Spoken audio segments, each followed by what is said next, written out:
DC মাসুদকে অতি অনতিবিলম্বে প্রত্যাহার করতে হবে। সাংবিধানিক মতে সংবিধানের ৩৬তম অনুচ্ছেদ অনুযায়ী আমাদের যে চলাচলের স্বাধীনতা, সেই স্বাধীনতায় সরাসরি হস্তক্ষেপ করা হচ্ছে। আপনারা জেনেছেন যে নাইমুদ্দিন নৃবিজ্ঞান বিভাগের আমাদের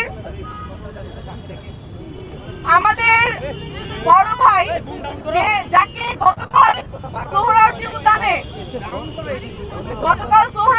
উদ্যানে যে ঘটনা ঘটেছে, আমরা তার তীব্র প্রতিবাদ জানাই এবং আজকে বাংলাদেশ ছাত্র ফেডারেশনের ঢাকা বিশ্ববিদ্যালয় শাখা থেকে আমাদের দাবি এই ডিসি মাসুদকে অতি অনতিবিলম্বে প্রত্যাহার করতে হবে, তাকে তার পদ থেকে সরাতে হবে। আমরা দেখেছি ইন্টারিমের সময়ও সে কত ধরনের নির্যাতন করেছে শিক্ষার্থীদের উপরে।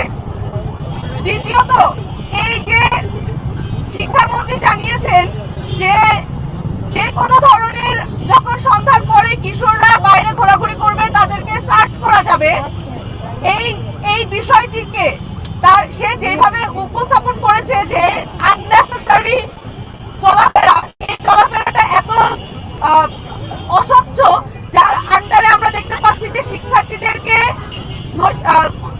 অকারণেই বিভিন্ন ধরনের সমস্যার সম্মুখীন হতে হচ্ছে। যার ফলে আমরা দেখছি নাইমুদ্দিন ভাইকে গতকালকে মাটিতে নামিয়ে মারা হয়েছে। আমরা বলতে চাই, এই যে মোরাল পুলিশিং, মাদক নিরোধের নামে এই যে মোরাল পুলিশিং শুরু হয়েছে, সেটি কোনোভাবেই কাম্য নয়। পুলিশের কথা ছিল আমাদের সেবক হবে, কিন্তু আমরা দেখছি আজকে পুলিশ আমাদের শুধু শাসকই নয়, বরং আমাদেরকে নির্যাতন করছে।